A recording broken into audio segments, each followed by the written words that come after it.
Hello everyone. तो आज का हमारा टॉपिक है drawing resonating structures for beginners. कि रेजोनेटिंग स्ट्रक्चर्स कैसे हम ड्रॉ कर सकते हैं, बिल्कुल बेसिक कॉन्सेप्ट से हम स्टार्ट करेंगे।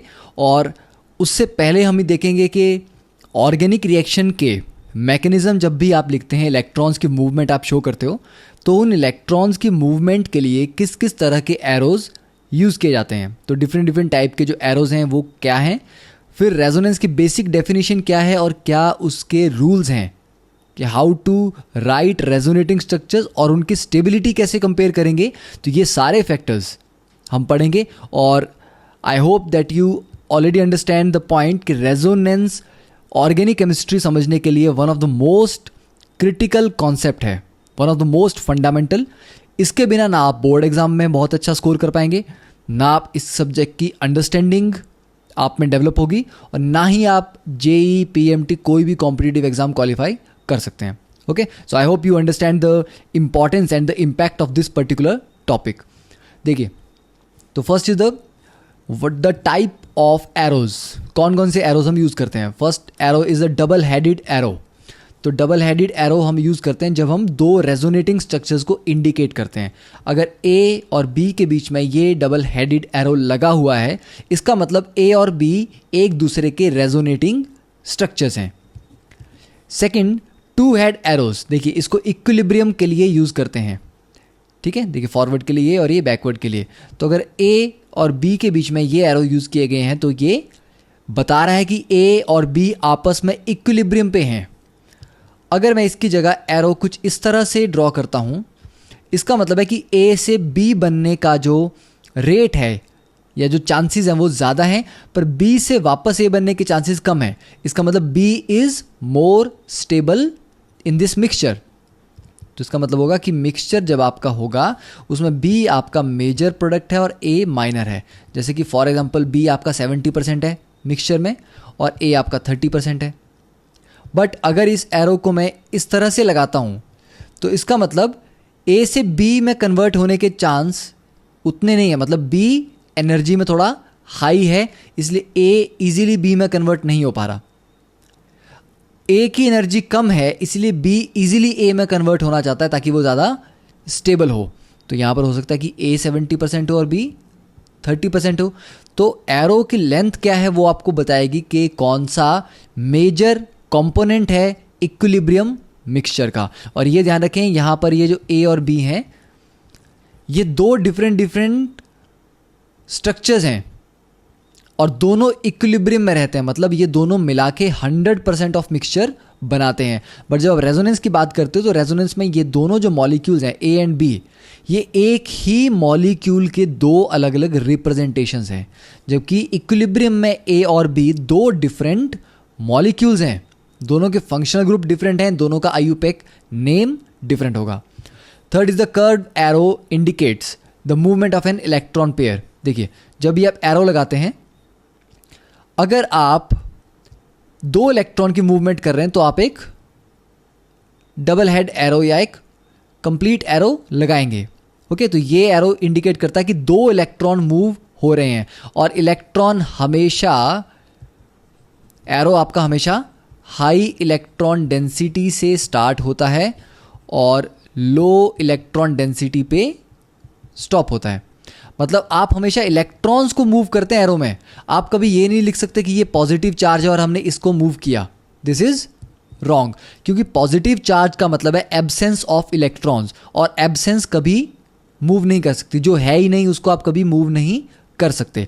तो ये ध्यान रखना है कि एरो हमेशा इलेक्ट्रॉन की तरफ से स्टार्ट होता है या हाई इलेक्ट्रॉन डेंसिटी से लो इलेक्ट्रॉन डेंसिटी की तरफ लगाया जाता है। तो यहाँ पर आप देख सकते हैं OH नेगेटिव में ये जो लोन पेयर है ऑक्सीजन का, यहाँ से एरो स्टार्ट हुआ और ये हाइड्रोजन की तरफ जा रहा है। मतलब ये एरो, ये लोन पेयर हाइड्रोजन को तोड़ रहा है यहाँ से, और ये जो दो इलेक्ट्रॉन थे इस बॉन्ड के, ये वापस कार्बन पे आ रहे हैं, इसलिए कार्बन पे एक नेगेटिव चार्ज रह जाएगा और ये H बिना अपने इलेक्ट्रॉन के एज ए H पॉजिटिव बाहर निकलेगा और O नेगेटिव और H पॉजिटिव मिला के न्यूट्रल हो जाएंगे। ठीक है, बट कभी कभी रिएक्शन में सिंगल इलेक्ट्रॉन की मूवमेंट होती है। ठीक है, फॉर एग्जाम्पल अगर हम देखिए दो इलेक्ट्रॉन्स की मूवमेंट करते हैं, ए और बी के बीच में बॉन्ड है, अगर ये दोनों बॉन्ड्स बी के ऊपर चले जाएं तो ए पे आ जाएगा पॉजिटिव चार्ज और बी के पास दो इलेक्ट्रॉन आ जाएंगे और ये आ जाएगा नेगेटिव चार्ज। तो दो इलेक्ट्रॉन्स की मूवमेंट थी तो कर्व्ड एरो लगाया आपने। बट ऐसा भी तो हो सकता है कि ए और बी के बीच में जो दो इलेक्ट्रॉन्स है, एक इलेक्ट्रॉन बी रख ले और दूसरा इलेक्ट्रॉन ए रख ले, तो एक इलेक्ट्रॉन ए के पास आ जाएगा, एक इलेक्ट्रॉन बी के पास चला जाएगा, तो मतलब दोनों में बराबर बराबर डिस्ट्रीब्यूट हुए इलेक्ट्रॉन्स। तो जब आप सिंगल इलेक्ट्रॉन को मूव करते हो तब हम फिश हुक एरो यूज करते हैं। इसको आप फिश हुक एरो भी बोलते हैं। क्यों? क्योंकि ये इस तरह का एरो है। ओके, डबल हेडेड नहीं है, सिंगल हेडेड एरो या फिश हुक एरो। तो फिश हुक एरो या half headed arrow indicates the movement of a single electron. जैसे ऑक्सीजन ऑक्सीजन के बीच में ये बॉन्ड है, तो एक इलेक्ट्रॉन राइट वाली ऑक्सीजन पे आ जाएगा, एक इलेक्ट्रॉन लेफ्ट वाली ऑक्सीजन पे आ जाएगा। और ये जो स्पीशीज बनती हैं इनको कहा जाता है radicals. These are reaction intermediates called radicals या फ्री रेडिकल्स। ओके, इनके बारे में आप हो सकता है आपने पढ़ा हो, बट आप पढ़ेंगे जब आप रिएक्शन इंटरमीडिएट्स डिटेल में पढ़ेंगे। देखिए नेक्स्ट चीज अब हम डिफाइन करेंगे व्हाट इज रेजोनेंस। सपोज मान लीजिए मैं एक पर्टिकुलर मॉलिक्यूल, कोई भी मेरे पास एक मॉलिक्यूल है, मैं उसका एक स्ट्रक्चर बनाता हूं। ठीक है, मैं स्ट्रक्चर क्यों बनाऊंगा किसी भी मॉलिक्यूल का? क्योंकि जब आप किसी मॉलिक्यूल की प्रॉपर्टीज को एक्सप्लेन करना चाहते हैं तो आप उसके लिए एक स्ट्रक्चर बनाते हैं। ठीक है, जैसे कि जब हम बेंजीन का एक स्ट्रक्चर बनाते हैं, ये हमने बेंजीन का स्ट्रक्चर ड्रॉ किया, ये बता रहा है कि 1 2 3 4 5 6, मैंने नंबरिंग कर दी कार्बन्स की। ये बता रहा है कि 1 और 2 के बीच में एक डबल बॉन्ड है और 2 और 3 के बीच में एक सिंगल बॉन्ड है। इसका मतलब 2 और 3 के बीच में जो बॉन्ड है वो सिंगल है, तो वो छोटा होना चाहिए, और सॉरी वो लंबा होना चाहिए, लेंथ उसकी ज़्यादा होनी चाहिए। और 1 और 2 के बीच में जो डबल बॉन्ड है इसकी लेंथ कम होनी चाहिए।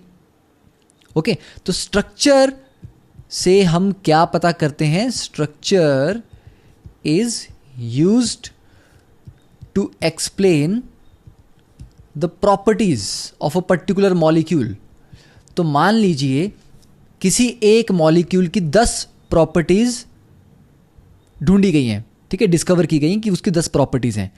अब 10 प्रॉपर्टीज को एक्सप्लेन करने के लिए आप स्ट्रक्चर ड्रॉ करते हैं, कोई ऐसा स्ट्रक्चर जो 10 की 10 प्रॉपर्टीज को एक्सप्लेन कर दे। बट हो सकता है कि आपने एक स्ट्रक्चर ड्रॉ किया, वो 10 में से 5 प्रॉपर्टीज या 6 प्रॉपर्टीज को एक्सप्लेन कर पा रहा है।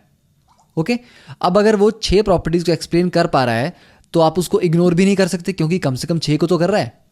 बट आप उसको कंप्लीट स्ट्रक्चर भी नहीं बोल सकते क्योंकि बाकी की 4 प्रॉपर्टीज को एक्सप्लेन नहीं कर रहा। ठीक है, तो आप बाकी की 4 प्रॉपर्टीज को एक्सप्लेन करने के लिए एक नया स्ट्रक्चर बनाते हो। ठीक है, जैसे कि मान लीजिए ये है, आपने एक और स्ट्रक्चर इसका ड्रॉ किया,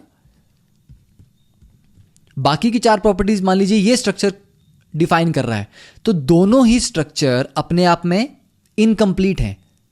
तो अगर 10 की 10 प्रॉपर्टीज को आपको एक्सप्लेन करना है तो आपको दोनों स्ट्रक्चर्स को लेना पड़ेगा, मतलब दोनों में से एक स्ट्रक्चर इनकम्प्लीट होगा।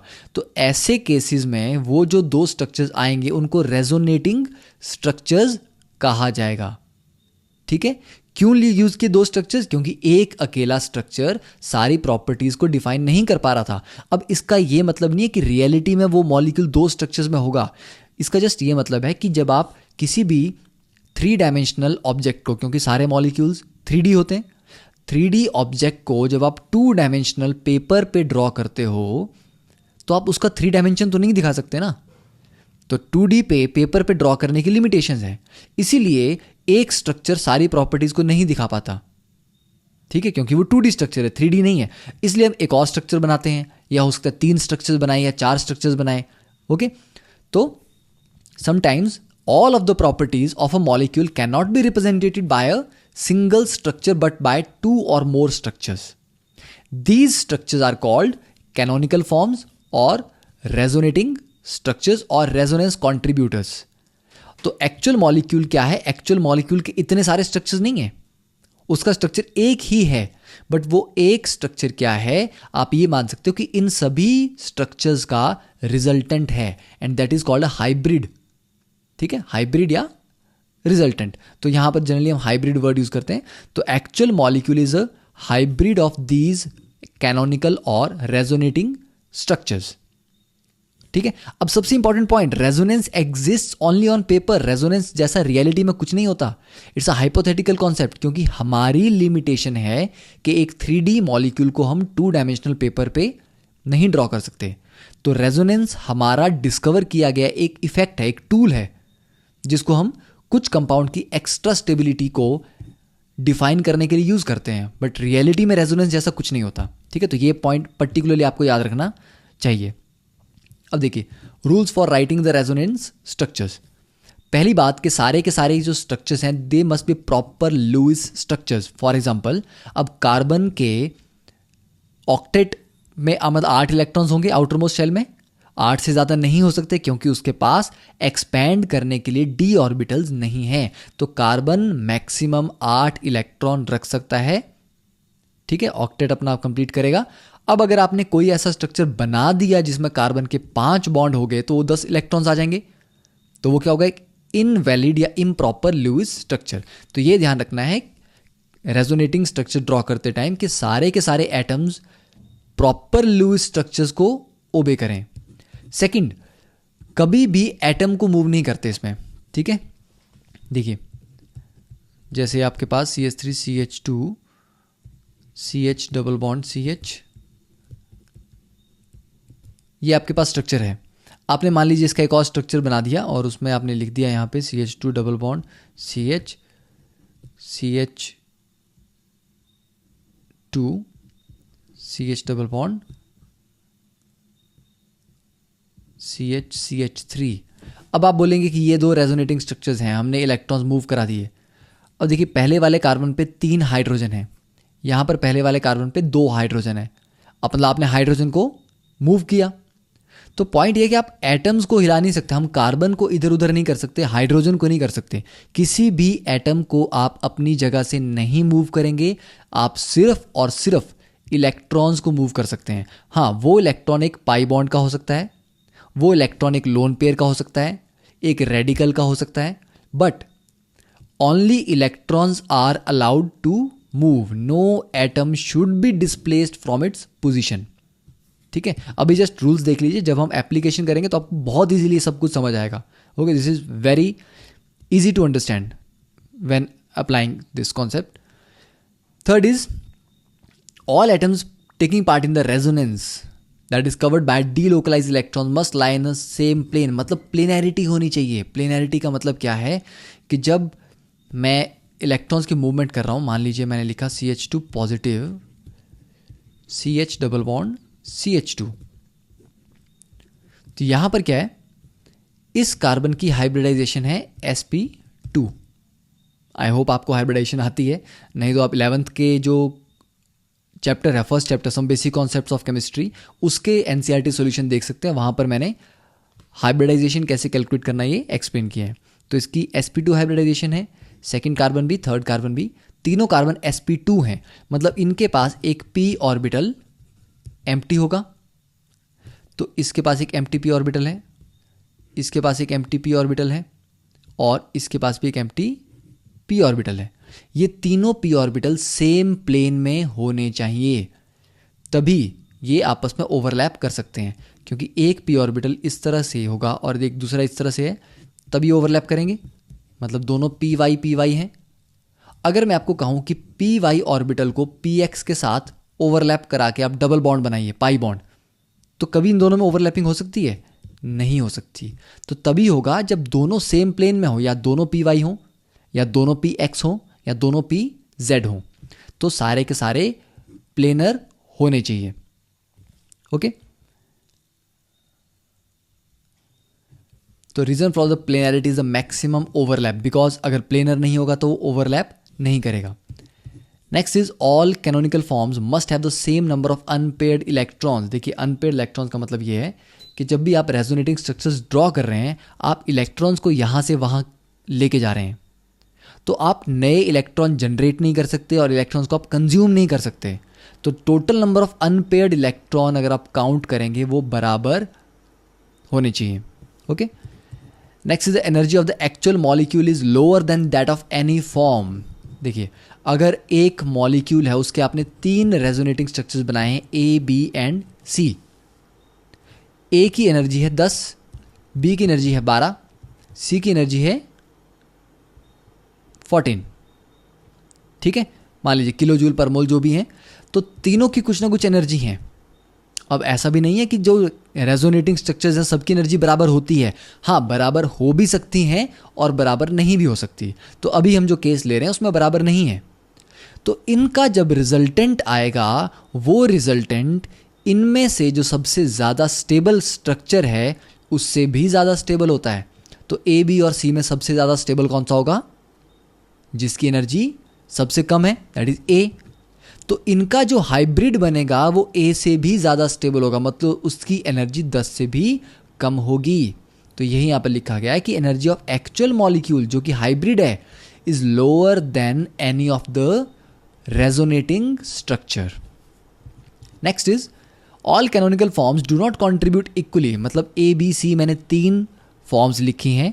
इसका मतलब ये नहीं है कि हाइब्रिड में ये तीनों 1/3 कंट्रीब्यूट करेंगी, कि सबकी 33% कंट्रीब्यूशन होगी। नहीं, जो ज़्यादा स्टेबल है, जैसे कि ए इन तीनों में ज़्यादा स्टेबल है तो वो ज़्यादा कंट्रीब्यूट करता है।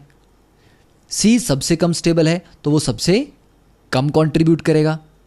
ठीक है, हाँ, बराबर कंट्रीब्यूशन तब हो सकती है अगर दो ही स्ट्रक्चर हो ए और बी, और मान लीजिए दोनों की एनर्जी 12 है, दोनों की एनर्जी बराबर है, तब दोनों बराबर बराबर कंट्रीब्यूट करेंगे, तो दोनों 50-50% कंट्रीब्यूट करेंगे। तो ये पॉइंट है कि all canonical forms do not contribute equally. कर भी सकते हैं, नहीं भी कर सकते। ठीक है, कौन कितना कंट्रीब्यूट करेगा ये उसकी एनर्जी पे डिपेंड करता है।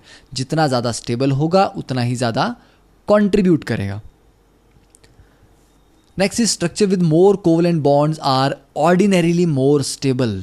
जिनमें ज़्यादा नंबर ऑफ कोवलेंट बॉन्ड्स होते हैं वो ज़्यादा स्टेबल होते हैं, जिनमें कम कोवलेंट बॉन्ड्स होते हैं वो कम स्टेबल होते हैं। ओके, इसको हम एप्लीकेशन में समझेंगे जब हम क्वेश्चन सॉल्व करेंगे। And stability is decrease by increase in charge separation. Charge separation का एग्जांपल देखिए, कार्बन डबल बॉन्ड ऑक्सीजन है यहाँ पे। ओके, अब अगर मैं लिखता हूँ ये डबल बॉन्ड ऑक्सीजन पे शिफ्ट हो गया तो क्या होगा? ऑक्सीजन पे नेगेटिव चार्ज आएगा, कार्बन पे पॉजिटिव चार्ज आएगा। किया क्या मैंने? 2 इलेक्ट्रॉन्स को उठा के ऑक्सीजन पे डाल दिया। अब क्या हो गया? नेगेटिव चार्ज अलग हो गया, पॉजिटिव अलग हो गया, तो चार्ज सेपरेट हो गया ना। अब चार्ज सेपरेशन में एनर्जी तो लगेगी, 2 इलेक्ट्रॉन को यहाँ से तोड़ के एक पे लेके जाना, मतलब बॉन्ड तोड़ना है, तो बॉन्ड तोड़ने में एनर्जी तो लगेगी।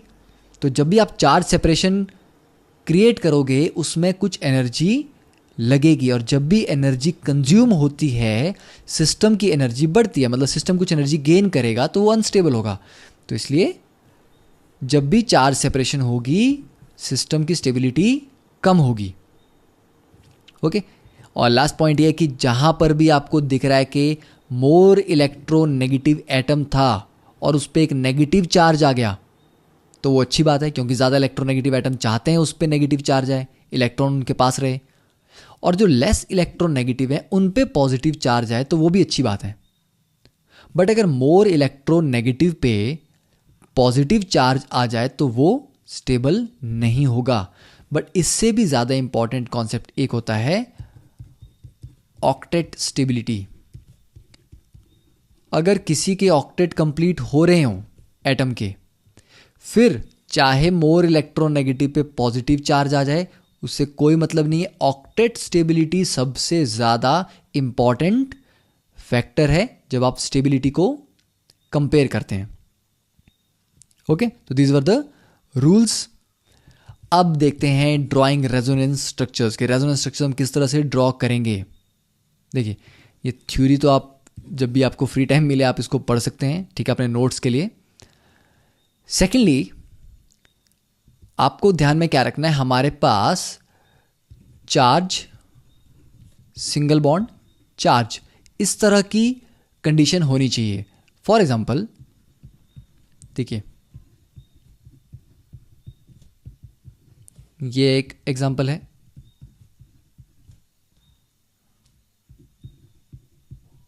ये एक एग्जांपल हो सकता है,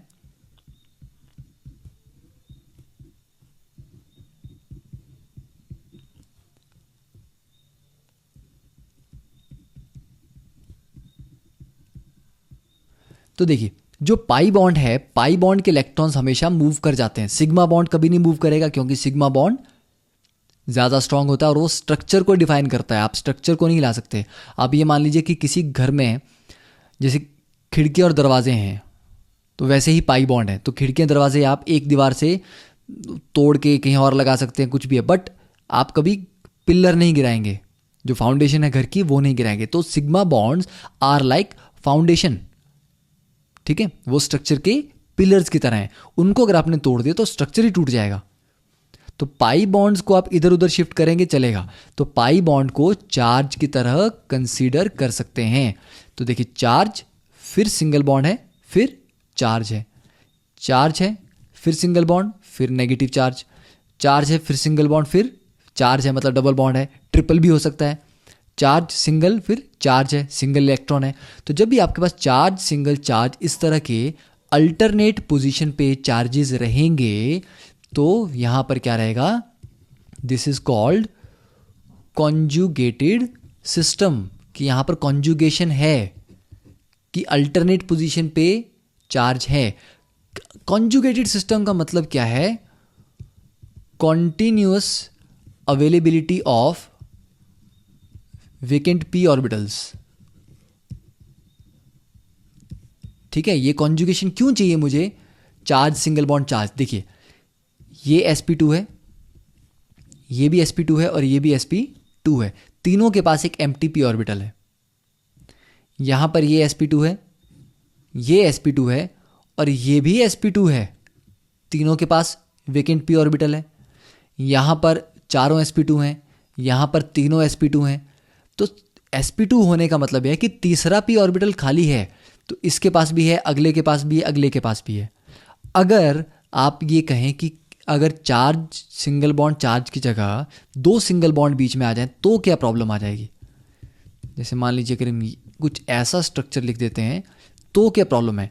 तो देखिए ये दो तो sp2 हैं, ये दो भी sp2 हैं, ये बीच में sp3 आ गया, मतलब इसके पास एम्प्टी p ऑर्बिटल है, इसके पास एम्प्टी p ऑर्बिटल है, इन दोनों के पास भी हैं बट इसके पास नहीं है, तो कॉन्टिन्यूटी नहीं रही ना,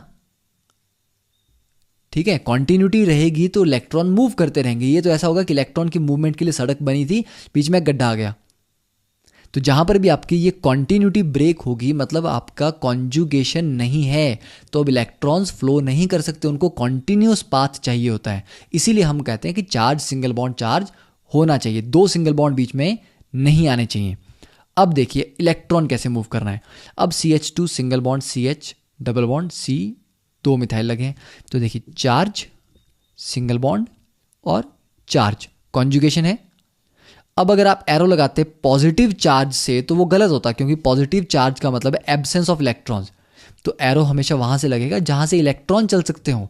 तो डबल बॉन्ड पॉजिटिव की तरफ अट्रैक्ट होके यहां जंप करेगा, देखिए डबल बॉन्ड यहां आ जाएगा, तो इस कार्बन के पास, अभी इस कार्बन के पास 4 बॉन्ड हैं, न्यूट्रल है।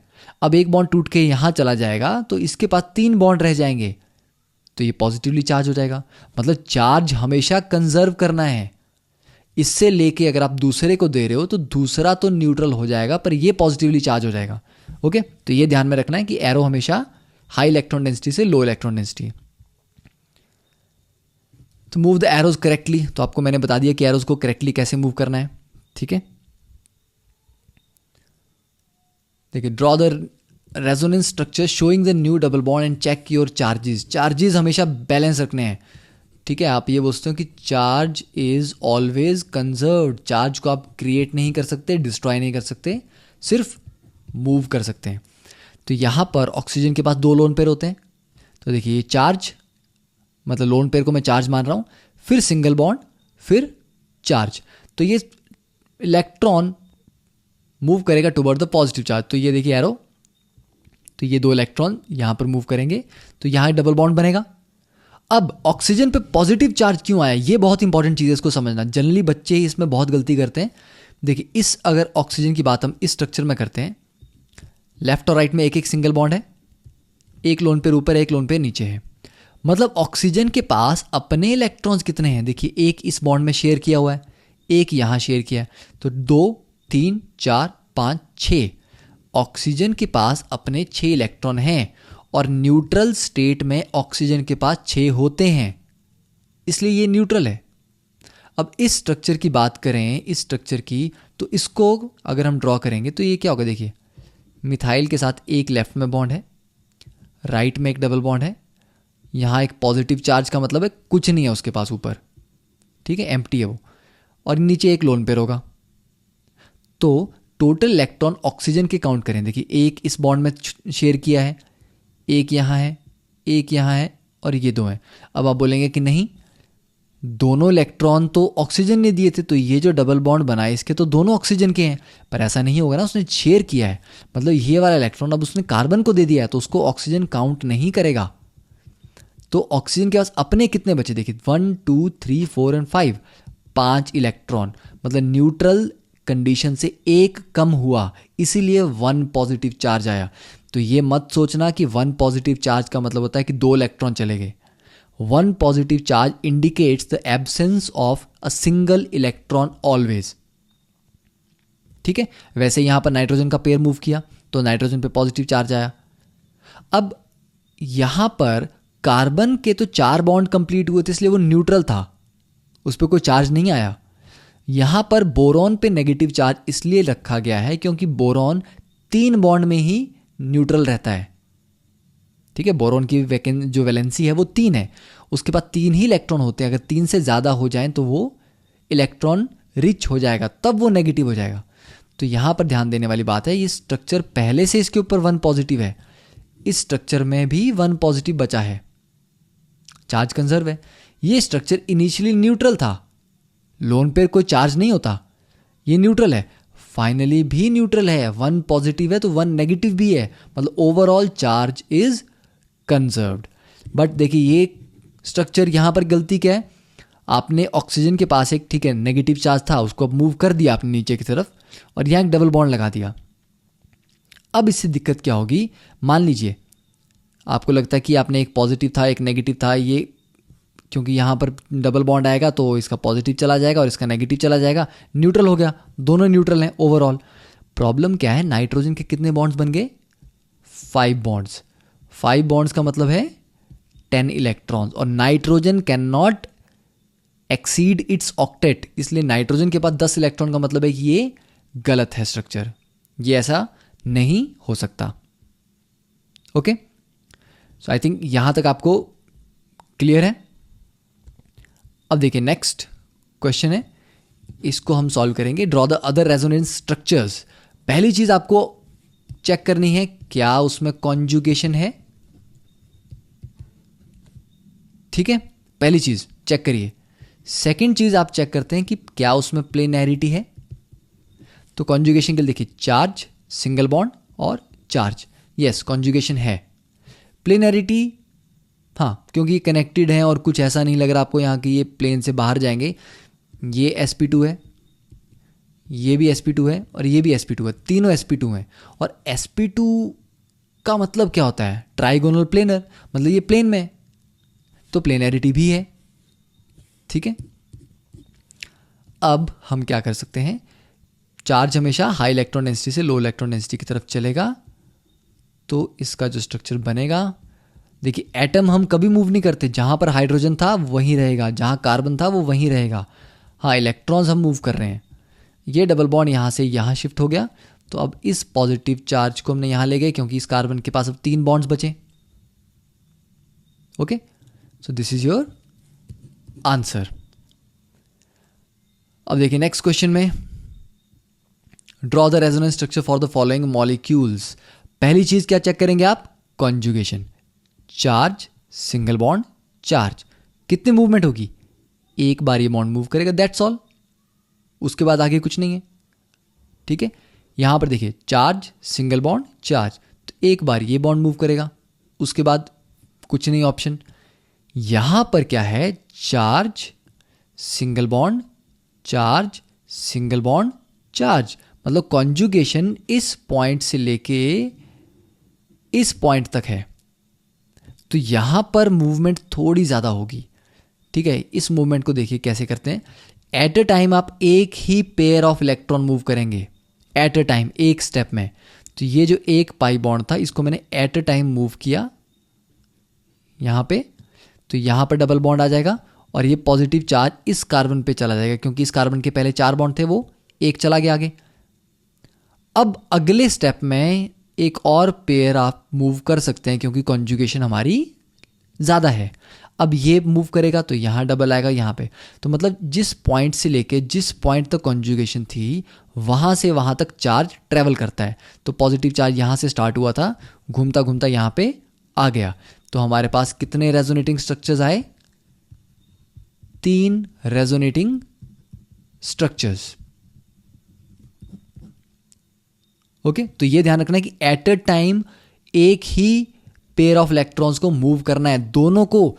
कभी कभी बच्चे क्या करते हैं, उनको पता है कि कॉन्जुगेशन इसमें ज़्यादा है, वो क्या करते हैं, इसको यहाँ मूव करते हैं, इसको साइमल्टेनियसली मूव कर देते हैं।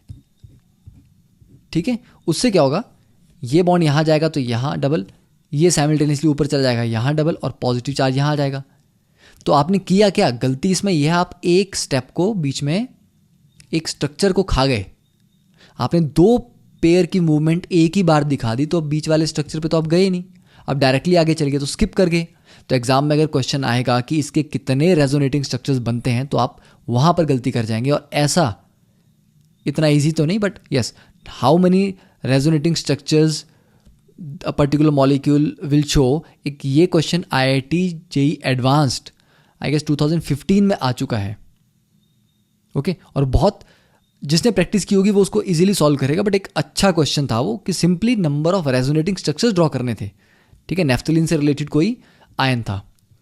अब देखिए इस केस में क्या है, ऑक्सीजन के पास, देखिए क्वेश्चन देखते हैं, ऑक्सीजन के पास 2 लोन पेयर हैं और नेक्स्ट पे कार्बन पे पॉजिटिव चार्ज है, तो मतलब चार्ज है, फिर सिंगल बॉन्ड है, फिर चार्ज है, तो कॉन्जुगेशन है, तो ये बॉन्ड नीचे मूव करेगा, दैट्स ऑल। उसके बाद कुछ नहीं होगा। ई स्ट्रक्चर में क्या होगा, देखिए charge single charge single charge, मतलब इस लोन पेयर से लेके इस लास्ट कार्बन तक कॉन्जुगेशन है, तो एट अ टाइम एक बॉन्ड को मूव करेंगे। इस पेयर को मैंने मूव किया, यहाँ पॉजिटिव चार्ज आएगा। ठीक है, तो देखिए इस पेयर को मूव किया तो पहले यहाँ पॉजिटिव चार्ज आया, नेक्स्ट स्टेप में फिर नाइट्रोजन के लोन पेयर को मूव किया, तब नाइट्रोजन के ऊपर पॉजिटिव चार्ज आया, तो 3 स्ट्रक्चर्स बने। तो इसी तरह से आप नेक्स्ट स्ट्रक्चर कर सकते हैं। Okay, so that is all for this lecture. तो in the second part of this video will continue with कि आगे हम थोड़े से कॉम्प्लिकेटेड स्ट्रक्चर्स के कैसे रेजोनेंस स्ट्रक्चर ड्रॉ करेंगे और उनकी स्टेबिलिटी को कैसे कंपेयर करेंगे। Okay, so make sure you understand this and practice some of the problem in your textbooks, और next lecture का wait कीजिए, within 1 or 2 days I'll publish that one also. And always don't forget to leave your comments, your feedback. If you like the video, please hit the like button and comment on the video how much you've liked it, और कोई चीज़ उसमें missing थी या हम next video में क्या extra add कर सकते हैं।